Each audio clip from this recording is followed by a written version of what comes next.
Buenas tardes, queridos hermanos. En este momento quiero grabar un tema: ¿quién es María en las Escrituras?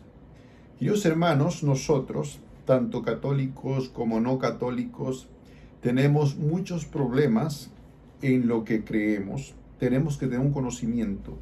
Y es por eso que yo me he dado la tarea a explicar ciertas cosas para que entendamos lo que enseña la Iglesia Católica y por qué las personas a veces malinterpretan las cosas y se ponen a decir cosas que no son porque no tienen un conocimiento.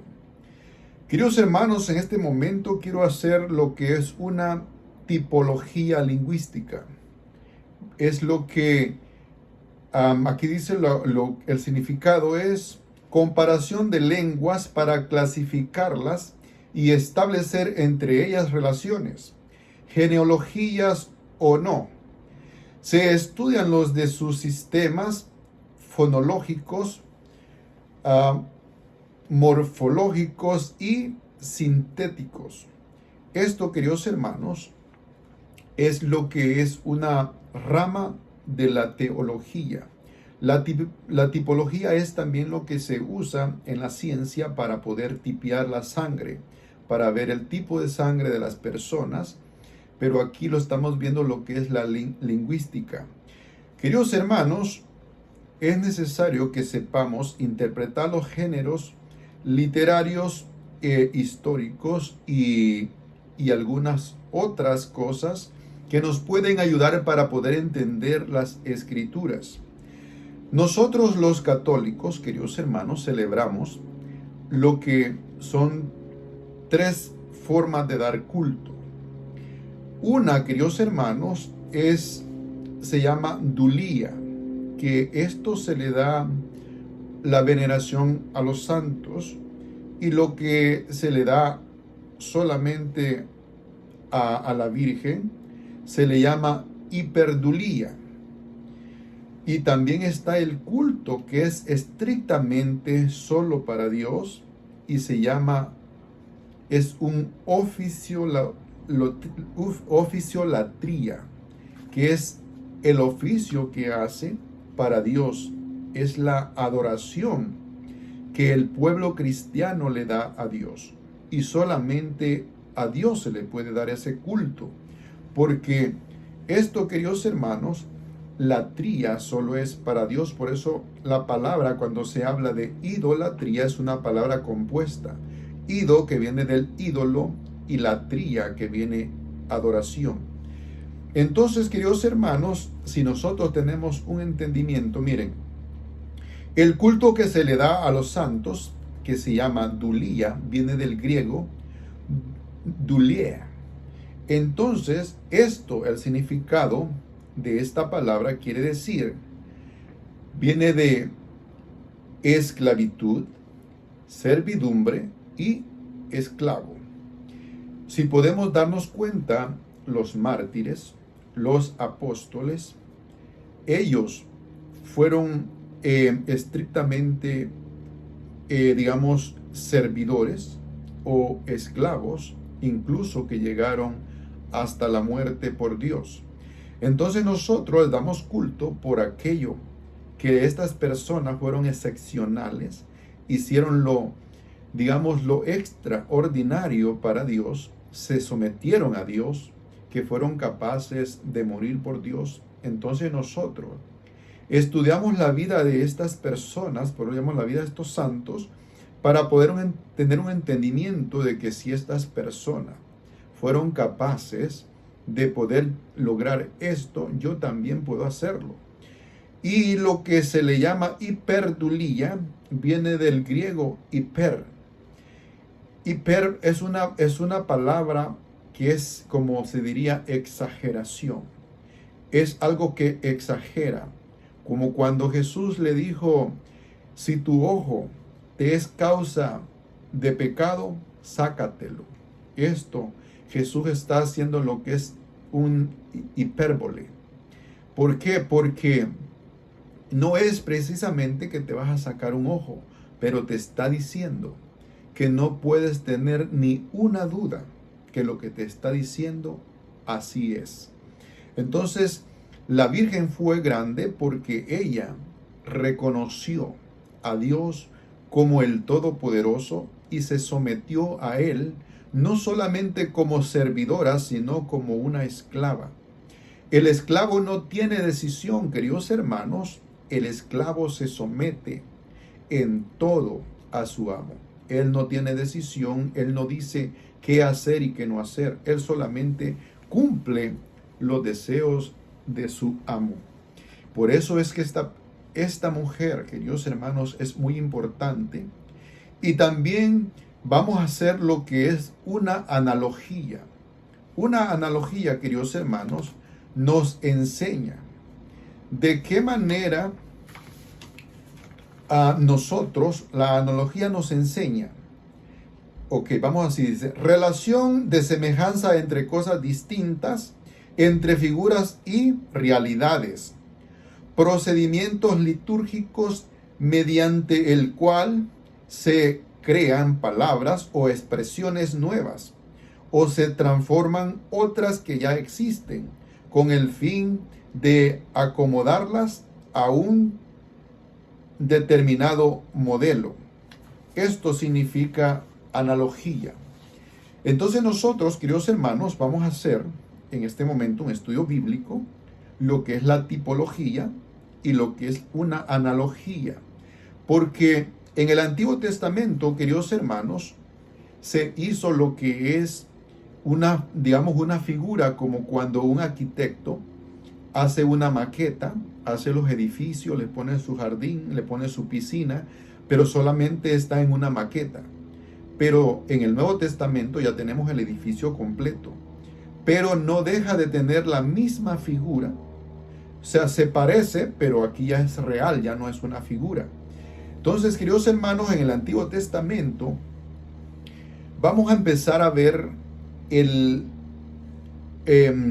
cómo es que Dios, María forma una parte muy importante en nuestra salvación y cómo Dios nos la muestra de la manera que nosotros tenemos que ir entendiendo el proyecto de Dios.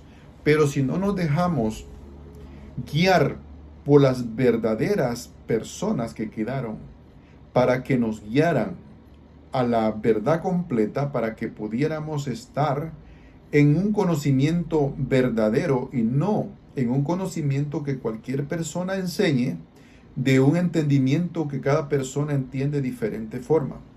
Queridos hermanos, nosotros cada vez que vamos a predicar tenemos que pedir la intercesión del Espíritu Santo, que sea Él el que nos guíe en todo momento, pero también tenemos que dejarnos guiar por la iglesia que Cristo fundó. Por eso es que nosotros tenemos que conocer lo que es la tradición apostólica, lo que los apóstoles transmitieron a los que le llamamos los primeros padres. Los primeros padres, queridos hermanos, vienen, la primera, hay 3 generaciones de padres. La primera generación se le llama padres apostólicos porque vienen fundados directamente por los apóstoles. Luego la segunda generación le llamamos los padres griegos porque vienen fundados de los padres que fueron fundados por los apóstoles. Y luego vienen los padres latinos, que son los que hablaron en latín, que vienen fundados por la segunda generación de los primeros padres de la iglesia. Entonces nosotros, queridos hermanos, tenemos que tener un conocimiento para no equivocarnos y empezar a entender cosas que no son lo que dice la Biblia. Tenemos que entender que la Biblia, queridos hermanos, se escribió para dejarnos algo que viene escrito desde el principio de la iglesia. Queridos hermanos, vamos a empezar desde cómo fue que nosotros, cuando nos metimos en pecado por el hombre se metió en amistad con el enemigo, perdimos la gracia de Dios que nos mantenía unidos en la semejanza de Dios, lo que es la gracia. Entonces, el ser humano, cuando le hizo caso al enemigo, perdió la gracia que le venía de Dios. Lo perdió todo. Y fue expulsado del jardín del Edén. Fue expulsado de todo lo que tiene que ver con Dios.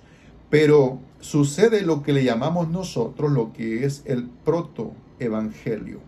La promesa que Dios da en el momento que el hombre peca y se separa de Dios.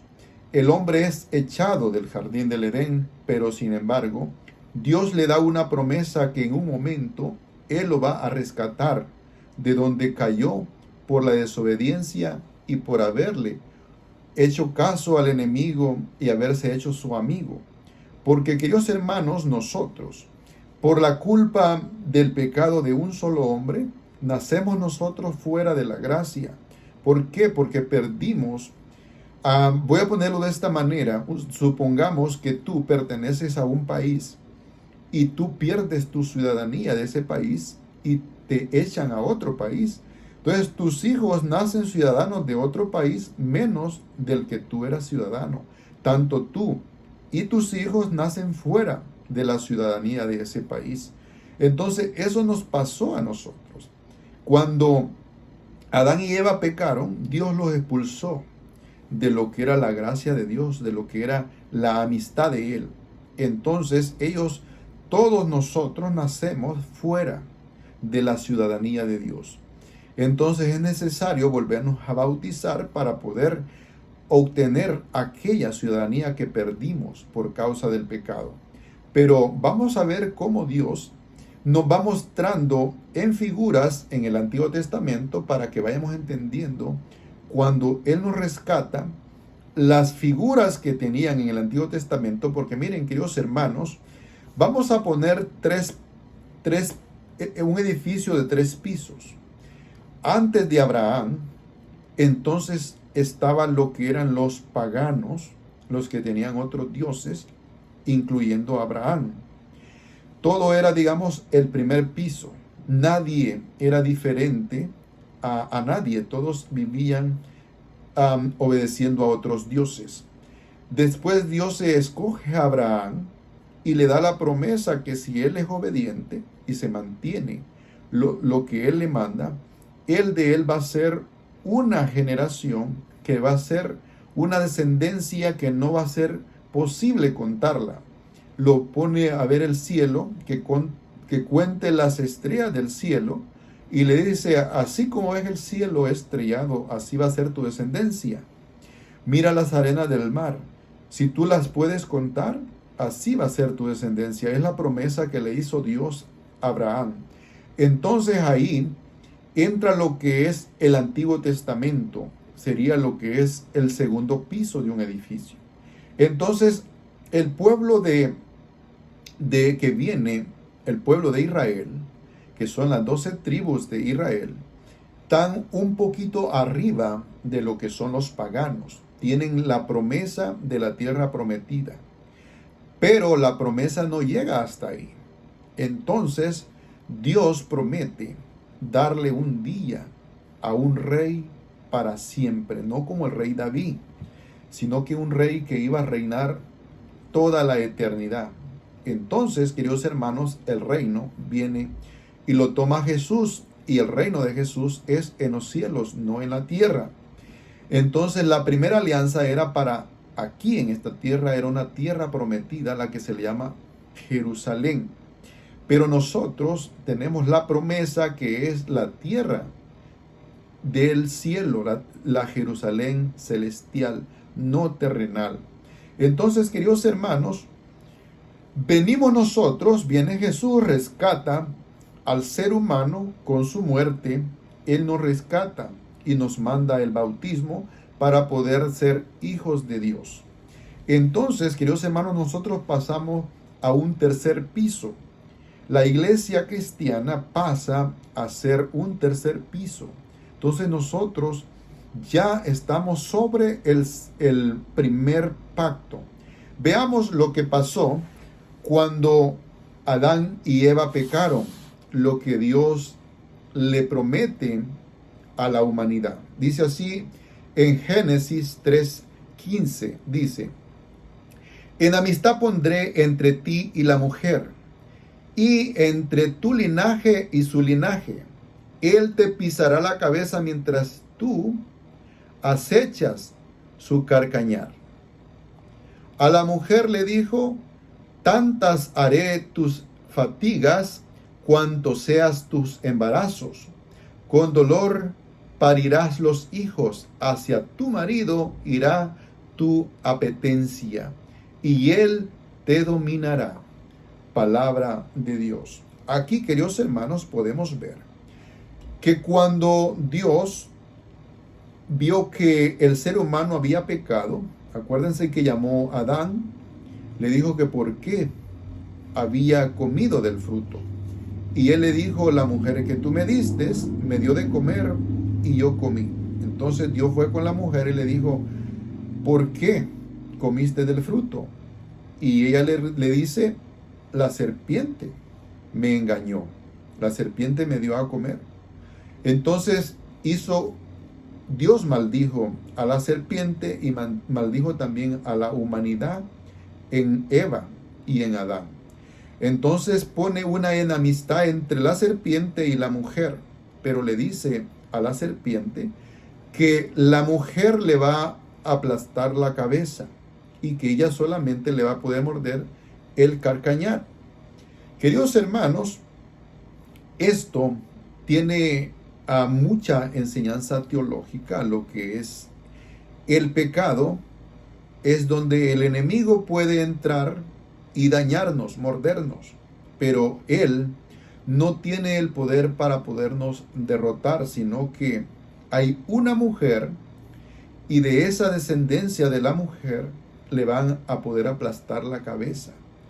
Entonces, queridos hermanos, vamos a ir entendiendo qué mujer habla, porque esta mujer ya no es Eva, porque Eva, al entrar en amistad con la serpiente, ella queda destituida de la gracia de Dios, pero Dios le hace una promesa que no toda la vida va a estar sometida al enemigo, sino que un día la va a rescatar por medio de una mujer, otra mujer, ya no la misma.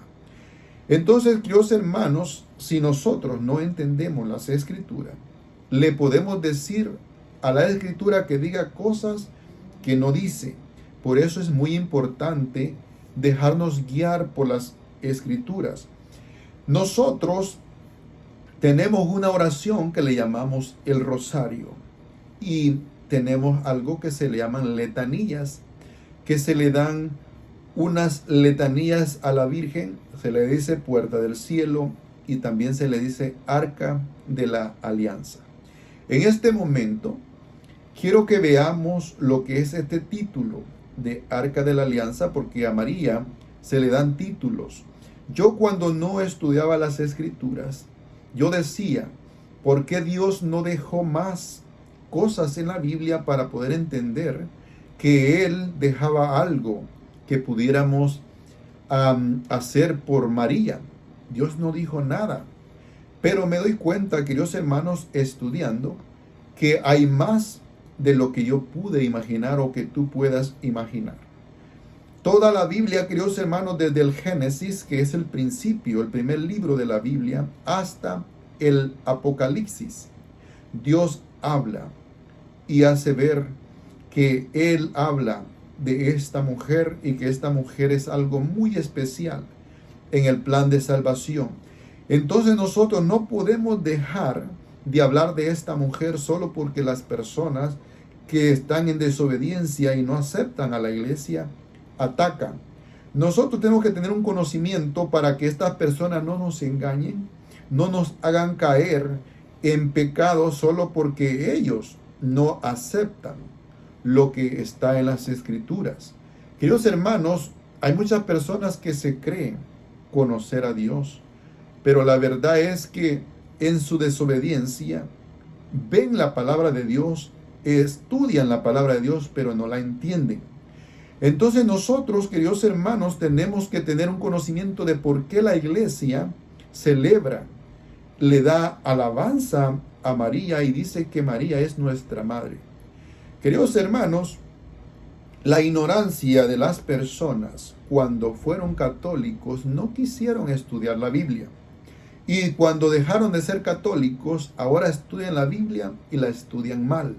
Entonces nos atacan a nosotros y nos hacen creer que nosotros somos idólatras solo porque le damos culto a María y decimos que María es nuestra madre. Veamos, queridos hermanos, hay una arca que se le llama Arca de la Alianza, no el Arca de Noé.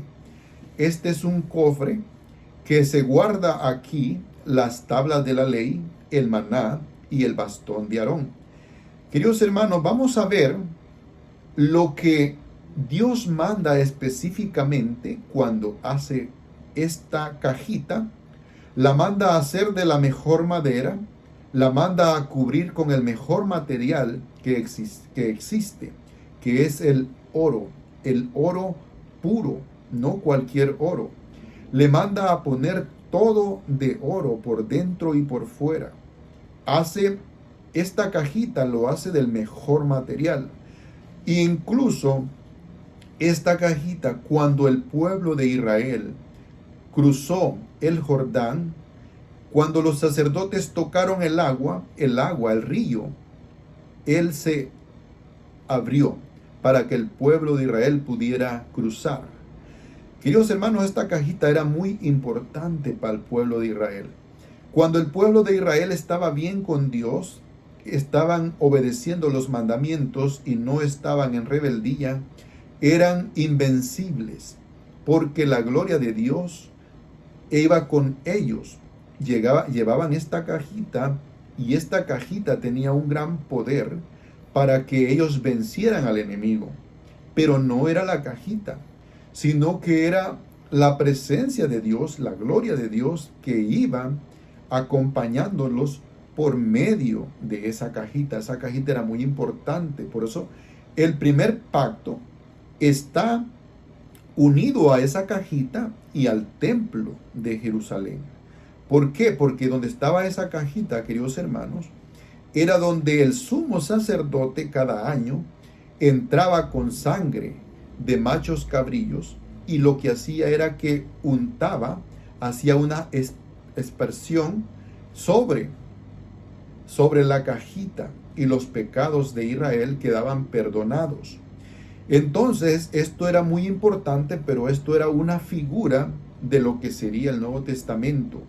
Y vamos a ver, queridos hermanos, en este estudio bíblico, cómo las personas, cuando irrespetaron lo que Dios había mandado por medio de esta cajita, se metieron en problemas con Dios. Incluso uno llamado Usa, Dios lo hirió por haber tocado la caja y quedó muerto en el instante. Pero no lo hizo a propósito, sino que lo hizo por una necesidad que tenía que hacerlo porque se iba a volcar. Pero tenían prohibidos tocar la cajita, porque solo el sumo sacerdote podía tocarla una vez al año y se tenía que purificar con mucho tiempo de anticipación para que no en ese momento fuera muerto por Dios, porque si entraba en, como se dice, impuro, él al entrar en ese lugar se moría. Entonces había necesidad de que al sumo sacerdote le pusieran una campana, le amarraban una campana en su traje y una cuerda. Cuando la campana dejara de sonar, era porque el sumo sacerdote había muerto. Este sumo sacerdote, queridos hermanos, representaba en figura a nuestro Señor Jesucristo. Por eso les digo que el Antiguo Testamento todos son figuras que se hacen realidades en el Nuevo Testamento. Por eso vamos a hacer una analogía. Queridos hermanos, el sumo sacerdote era el mediador entre Dios y el pueblo y entre el pueblo y Dios. Entonces este era el único, era el novio, el que podía hacer este sacrificio en nombre del pueblo. Veamos, nos habla aquí en Éxodo 25, 10 al 20, no lo vamos a leer todo, vamos a dar nomás para que nos demos cuenta de qué materiales estaba hecha esta caja y cómo Dios fue específico para poder hacer esta caja y lo que significaría para el pueblo de Israel. Dice así: harás un arca de madera de acacia de 2 codos y medio de largo, 1,5 codos de ancho y 1,5 codos de alto. La revestirás de oro puro, por dentro y por fuera la revestirás, y además pondrás en su alrededor una moldura de oro. Dice, fundirás para ella 4 anillas de oro, que pondrá en su centro, en su centro pies, 2 anillas en un costado y 2 anillas en el otro. Vamos a ver en el 16, dice: en el arca pondrás el testimonio que yo te voy a dar. Harás asimismo uno propiciatorio de oro puro, de 2,5 codos de largo y 1,5 codos de ancho. Harás además 2 querubines de oro macizo. Los harás en los 2 extremos del propiciatorio. Haz el primer querubín en un extremo y el segundo en el otro extremo. Dice, los querubines formarán un cuerpo con el propiciatorio en sus 2 extremos. Estarán con las alas extendidas por encima, cubriendo con ellas el propiciatorio, uno frente al otro, con la cara vuelta hacia el propiciatorio. Pondrás el propiciatorio encima del arca, y pondrás dentro del arca el testimonio que yo te daré. Dice, allí me encontraré contigo desde encima del propiciatorio. Veamos, queridos hermanos, ustedes lo pueden leer todo el que es el capítulo 25 del Éxodo. Dios le da específicas órdenes a Moisés y le dice que haga 2 querubines, 2 imágenes, y que en medio de los 2 querubines él se va a comunicar con Moisés. Y aquí vamos a ver también cómo es que la nube, queridos hermanos, cuando la nube se posaba sobre la tienda donde estaba el arca, era la presencia de Dios misma la que estaba en ese momento, y no podían entrar porque no soportaban la presencia de Dios. Veamos en Josué 3:14. Josué 3:14 al 16 dice así: cuando el pueblo partió de su tienda para pasar el Jordán, los sacerdotes llevaban el arca de la alianza a la cabeza del pueblo. Y en cuanto los que llevaban el arca llegaron al Jordán, y los pies de los sacerdotes que llevaban el arca tocaron la orilla de las aguas, y el Jordán baja crecido hasta los bordes todo el tiempo de la sega. Dice, las aguas que bajaban de arriba se detuvieron y formaron un solo bloque a gran distancia en el Adán. La ciudad que está al lado de Sartán, mientras que las que bajaban hacia el mar de la Araba o mar de la Sal se separaron por completo, y el pueblo pasó frente a Jericó. Palabra de Dios. Veamos, queridos hermanos, aquí la palabra de Dios en Josué 6:14 en adelante dice que los sacerdotes iban cargando el arca de Dios, y cuando los pies del sacerdote tocaron la orilla del Jordán, automáticamente se formó un bloque que bloqueó por completamente el agua, y explica que el Jordán iba al borde, estaba desbordado por causa del agua que traía, pero sin embargo separó el agua para que el pueblo de Israel cruzara al otro lado frente a Jericó. Esto nos da una enseñanza, queridos hermanos, que esta caja era muy importante para el pueblo de Israel, que tenían que cuidarla porque Dios les daba la victoria por medio de esta caja. Entonces, pero esto es una figura para lo que Dios tiene preparado para el pueblo. Veamos lo que dice en Levíticos 16:14. Dice así: tomando luego la sangre de los novillos, rociarán con su dedo el lado oriente del propiciatorio, y con su dedo harás, dice, 7 aspersiones de sangre delante del propiciatorio. Aquí podemos ver, queridos hermanos, les voy a leer un poco de lo que habla, que el sumo sacerdote que representaba a Aarón, porque los sumos sacerdotes vienen solamente de la familia de Aarón, y los sacerdotes normales vienen de la tribu de Leví. Entonces, queridos hermanos, el sumo sacerdote era el único que podía hacer esta aspersión de sangre para el perdón de los pecados. Y así Dios lo mandaba. Podemos seguir en el 15. Dice: después inmolarás el macho cabrío como sacrificio por el pecado del pueblo, y llevará su sangre detrás del velo, haciendo con su sangre lo que hizo con la sangre del novillo.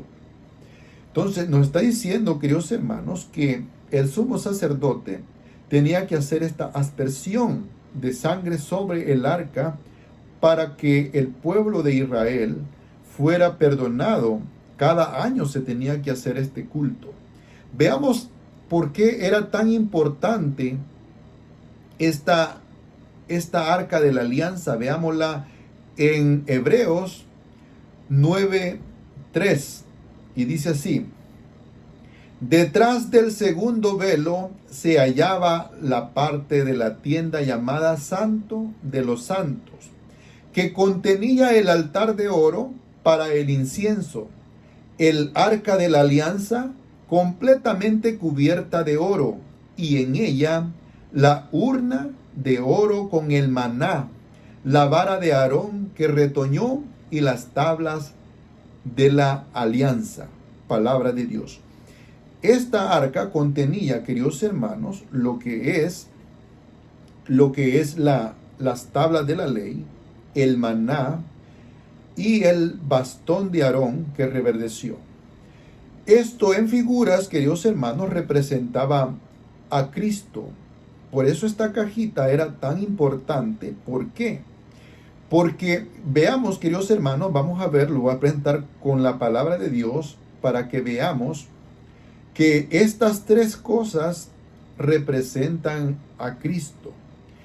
Cristo es el eterno y sumo sacerdote. Eso representaba el bastón, el que constituía a Aarón como sumo sacerdote, pero en figura, en el Nuevo Testamento, representaba a Jesús como eterno y sumo sacerdote. Ahora, las tablas de la ley, que era el testimonio de Dios, que es la palabra de Dios hecha carne, es Jesús. Y también lo que habla en San Juan, cuando Jesús dice: yo soy el pan vivo bajado del cielo, el que me coma por mí vivirá. Vamos a verlo en las Escrituras para que tengamos un mejor entendimiento. Veamos en San Juan 1:14. Vamos a ver en San Juan 1:14 cuando dice que Jesús es la palabra. Dice: San Juan 1:14 dice, y la palabra se hizo carne y puso su morada entre nosotros, y hemos contemplado su gloria, gloria que recibe del Padre como Hijo único, lleno de gracia y de verdad. Palabra del Señor. Ahora vamos a ver en Hebreos 6. Hebreos 6, queridos hermanos, también nos dice lo que es el sumo sacerdote. 6:20. Dice así en Hebreos 6:20. Dice, a donde entró por nosotros como precursor Jesús, hecho a semejanza de Melquisedec, sumo sacerdote para siempre. Aquí Hebreos 6:20 nos muestra que Jesús entró al cielo como eterno y sumo sacerdote para siempre. Esto, queridos hermanos, nos enseña lo que es lo que vamos a ir aprendiendo de lo que es la figura.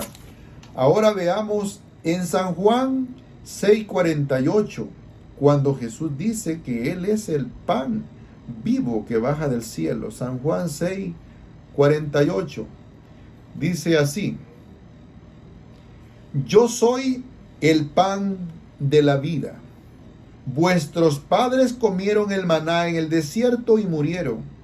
Este es el pan que baja del cielo, para que quien lo coma no muera. Yo soy el pan vivo bajado del cielo. Si uno come de este pan, vivirá para siempre. Y el pan que yo voy a dar es mi carne por la vida del mundo. Palabra de Dios. Jesús es claro, y nosotros podemos comprobarlo, que esta arca nos daba una figura para mostrar qué tan importante era esta arca, pero representaba al original, lo que era. Esto, queridos hermanos, el arca, si leen bien lo que es Levítico y lo que también en Éxodo dice, que el arca es un propiciatorio, también es algo que aguarda. Esto es sagrado, es un sagrario que aguarda la palabra de Dios, el maná y la vara de Aarón. Esto es un sagrario. En el Nuevo Testamento, queridos hermanos, vamos a ver quién es este sagrario. Y así como Dios castigó a los que le faltaron el respeto a esta figura, imagínese lo que le puede pasar al que le falta respeto a lo original, a lo que se refería esa figura. Por eso, queridos hermanos, vamos a hacer lo que les digo, una analogía. Veamos cómo Dios se hace presente por medio de una nube, una figura de la nube. Lo vamos a ver en Primera de Reyes 8:10. Primera de Reyes 8:10 dice así: al salir los sacerdotes del santo, la nube llenó la casa de Yahvé, y los sacerdotes no pudieron continuar en el servicio a causa de la nube, porque la gloria de Yahvé llenaba la casa de Yahvé. Palabra de Dios. Los sacerdotes, queridos hermanos, cuando estaban en servicio y Dios se hacía presente por medio de la nube y cubría la tienda, ellos no podían seguir ejerciendo el servicio porque la presencia de Dios no se los permitía y tenían que abandonar, salir de la tienda porque no soportaban la presencia de Dios. Veamos en Éxodo 40:34 y dice así: la nube cubrió entonces la tienda del encuentro y la gloria de Yahvé llenó la morada. Moisés no podía entrar en la tienda del encuentro, pues la nube moraba sobre ella y la gloria de Yahvé llenaba la morada. En todas las marchas, cuando la nube se elevaba de encima de la morada, los israelitas levantaban el campamento. Palabra de Dios. Cuando venían en el desierto, queridos hermanos, y se posaba la nube que representaba la gloria de Dios, cuando la nube se elevaba, quería darles un mensaje que tenían que levantar la tienda y empezar a caminar. Entonces ellos tenían que ser obedientes, y seguimos leyendo, dice que de día se posaba la nube y de noche era una columna de fuego. Entonces, queridos hermanos, ahora vamos a hacer lo que es una analogía. Vamos a empezar lo que es una analogía. Si tu Biblia no es católica, esta información a ti te falta. Querido hermano, también aquí hay un problema porque desgraciadamente las personas se dejan guiar por otras personas y olvidan la realidad para dejarse motivar por la emoción. La Biblia, queridos hermanos, desde que conocemos la Biblia, tiene 46 libros, pero después las personas que dejaron de obedecer a la iglesia decidieron quitarle 7 libros, pero estos libros hacen falta para poder completar el rompecabezas, porque la Biblia, queridos hermanos, es como un rompecabezas que hay que armar las piezas. Veamos lo que dice en Segunda de Macabeos 2, 4 al 8. Segunda de Macabeos 2, 4 al 8. Y dice así, queridos hermanos. Se decía también en el escrito cómo el profeta, después de una revelación, mandó llevar consigo la tienda y el arca, y cómo salió hacia el monte donde Moisés había subido para contemplar la heredad de Dios. Y cuando llegó Jeremías, encontró una estancia en forma de cueva. Allí metió la tienda, el arca y el altar del incienso, y tapó la entrada. Volvieron algunos de sus acompañantes para marcar el camino, pero no pudieron encontrarlo. En cuanto Jeremías lo supo, les reprendió diciéndoles: este lugar quedará desconocido hasta que Dios vuelva a reunir a su pueblo y le sea propicio. El Señor entonces mostrará todo esto, y aparecerá la gloria del Señor y la nube, como se mostraba en tiempos de Moisés, cuando Salomón rogó que el lugar fuera solemnemente consagrado. Palabra de Dios. Queridos hermanos, si nos podemos dar cuenta, aquí el profeta Jeremías, cuando Dios iba a exiliar al pueblo de Israel a Babilonia, mandó a guardar el arca en una cueva en el cerro donde Moisés contemplaba a Dios. No era posible, queridos hermanos, porque Dios no permitiría que este sagrario cayera en manos de paganos, porque esto no lo podían tocar las personas. Entonces, querido hermano, era necesario que si iba a exiliar a su pueblo, tenía que quitarles esto que formaba parte del pacto.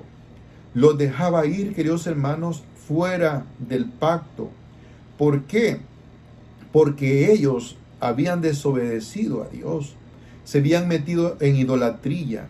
Entonces Dios era necesario que los reprendiera, pero no los va a dejar ir con esto tan sagrado a un país donde van a ser esclavizados, donde los manda exiliados. Entonces, queridos hermanos, les quita el arca, le anuncia al profeta Jeremías que la guarde completamente y que cuando él haya decidido perdonar al pueblo de Israel y lo vaya a reunir de nuevo, va a aparecer la gloria de Dios en la nube. Y también, queridos hermanos, puede seguir leyendo que la nube es la gloria de Dios, pero también les avisa que van a haber señales cuando Dios perdone al pueblo y lo reúna de nuevo. Y vamos a verlo en una analogía. Vamos a llevar estas lecturas del Antiguo Testamento con las del Nuevo Testamento. Vamos a usar el libro del Nuevo Testamento de San Lucas. Entonces vamos a ir entendiendo de qué manera Dios empieza a mostrarse, cómo Dios va a mostrar que otra vez va a reunir su pueblo. Veámoslo. En San Lucas, queridos hermanos, en San Lucas 1, San Lucas 1:35, y dice así: el ángel le respondió: el Espíritu Santo vendrá sobre ti, y el poder del Altísimo te cubrirá con su sombra. Por eso el que ha de nacer será santo y será llamado Hijo de Dios. Aquí, queridos hermanos, nos podemos dar cuenta que va a aparecer la nube. El ángel está diciendo a María que el Espíritu Santo la va a cubrir con su sombra. Acuérdense que cuando Dios se hacía presente en la morada donde estaba el arca, cubría el arca con la nube, que es la sombra. Entonces, aquí, queridos hermanos, vamos a llevar lo que es la analogía para darnos cuenta que María es la nueva arca de la alianza. Por eso Dios la va a cubrir con la sombra. La gloria de Dios va a cubrir a María con la sombra. Veamos, dice así, en Lucas 1:67. Dice en Lucas 1:67, acuérdense, queridos hermanos, que Zacarías se quedó mudo por causa de que, miren cómo es Dios. A Zacarías, que era un sacerdote que estaba preparado para llevar este culto, y podía decir que era una persona estudiada que podía explicar la ley, a él lo deja mudo. ¿Por qué? Porque no era el tiempo de que él hablara, porque al hablar iba a hablar cosas que no se iban a entender. Sin embargo, a la esposa, que se supone que el que sabía de Dios era él, la esposa tenía un conocimiento, pero no como el que él tenía. Sin embargo, a ella, el Espíritu Santo la hace exclamar. La vamos a ver después. Pero ahora quiero que leamos lo que dice Zacarías ya cuando Dios le ha suelto los labios, cuando ya ha nacido Juan. Porque todo el embarazo de Juan, antes de que naciera, Zacarías estaba completamente mudo, no podía pronunciar palabra. Dios lo dejó así por causa de que él no creyó. Veamos lo que dice en San Lucas 1:67, dice: Zacarías, su padre, quedó lleno del Espíritu Santo y profetizó diciendo: bendito el Señor Dios de Israel, porque ha visitado y redimido a su pueblo, y nos ha suscitado una fuerza salvadora en la casa de David, su siervo. Veamos, queridos hermanos, aquí Zacarías está diciendo, veámoslo de nuevo, dice: Zacarías, su padre, el padre de Juan, quedó lleno del Espíritu Santo y profetizó diciendo: bendito el Señor Dios de Israel, porque ha visitado y redimido a su pueblo, y nos ha suscitado una fuerza salvadora en la casa de David, su siervo. Esto, queridos hermanos, donde dice que nos ha redimido, es donde nos ha reunido, nos ha recuperado. Es lo que dijo en segunda de Macabeos el profeta Jeremías, que eso quedaría desconocido hasta que Dios reuniera de nuevo a su pueblo.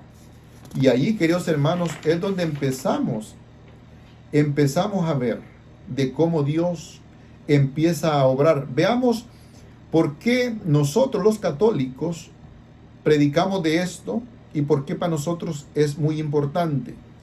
Queridos hermanos, esto no es invento de la Iglesia Católica, porque esto está en la palabra de Dios. Recordemos que el evangelista Lucas era un doctor. Los doctores tienen algo que ellos son bien específicos cuando explican algo. Sus estudios son minuciosos para poder explicar algo. Entonces, el doctor Lucas, cuando hace este estudio, él va y se documenta perfectamente y hace, cuando va a empezar el libro, advierte.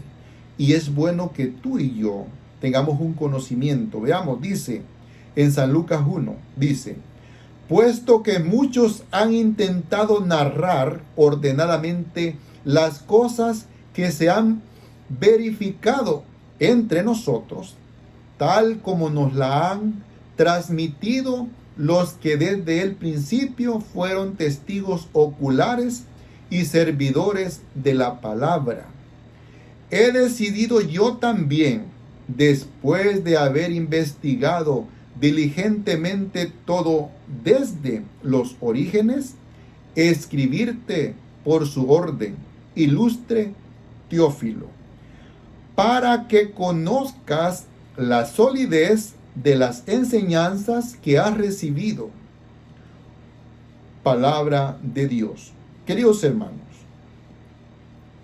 muchos dicen que Teófilo nos representa a todos nosotros, que somos los que recibimos la palabra. Otros dicen que Teófilo pudo ser una persona a quien Lucas le escribió. Pero, pues dejando todo eso, podemos darnos cuenta que Lucas explica que ellos recibieron una tradición. Tradición, queridos hermanos, se quiere decir que fue transmitido, el mensaje fue transmitido de personas que lo vieron y lo vivieron. Ellos lo transmitieron.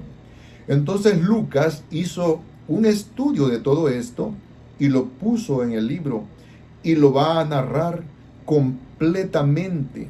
Por eso es que nosotros, queridos hermanos, tenemos que dejarnos guiar por la iglesia, que es la que recibió todo lo que tenemos ahora.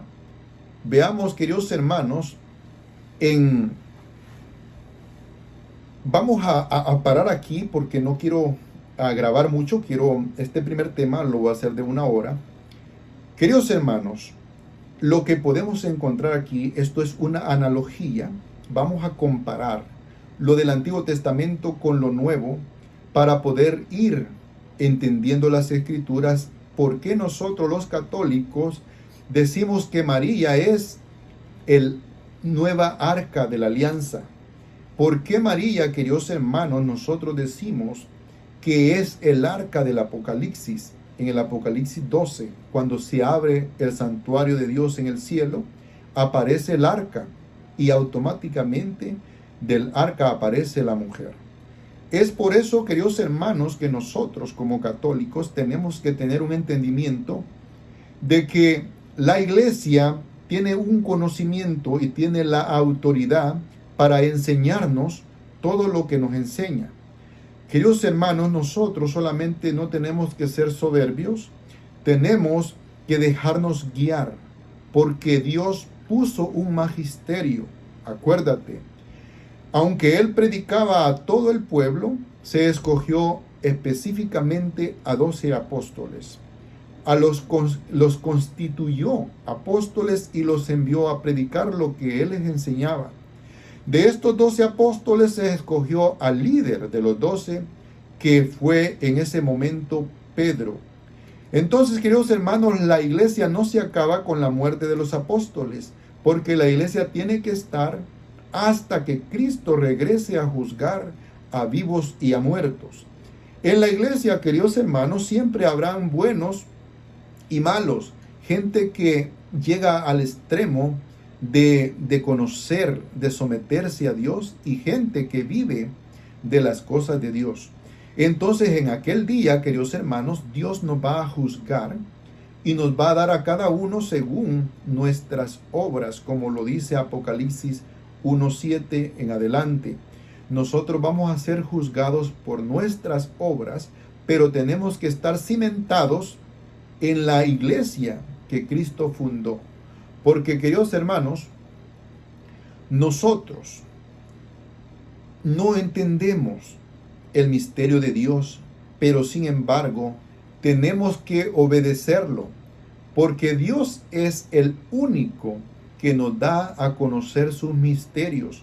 Pero no nos podemos creer que nosotros conocemos a Dios, porque Dios se deja conocer poco para que nosotros nos podamos salvar, para que nosotros podamos tener una vida apegados a Él, porque entre más nosotros nos sometemos a Dios, Él se da a conocer más, porque Él no se da a conocer a los soberbios, no se da a conocer a los grandes poderes de este mundo, a gente importante, estudiosa, sino a gente sencilla de corazón. Es por eso que les decía, los santos, queridos hermanos, son exaltados y son nuestro ejemplo, porque ellos representan que fueron humildes, que se sometieron a Dios como esclavos.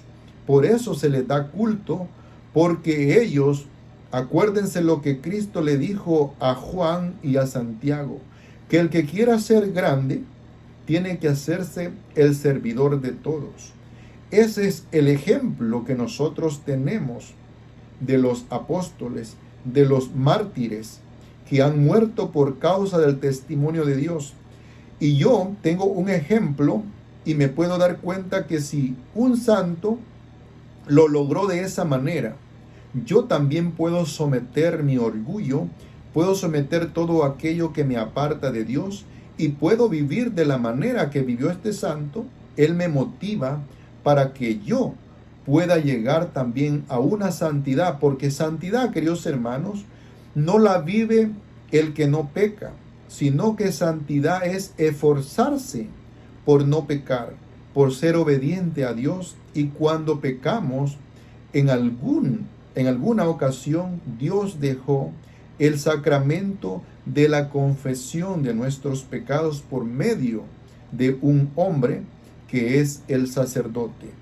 Entonces, si tú pecas, querido hermano, tu primer paso es que te debe de doler en el corazón, porque no debiste de haber pecado, porque al pecar tú le faltaste a ese Dios tan bueno, a ese Dios que te dio la salvación gratuita, a ese Dios que fue capaz, a ese Padre que fue capaz de mandar a su Hijo a morir por ti y por mí y por todos, aun cuando estamos en pecado.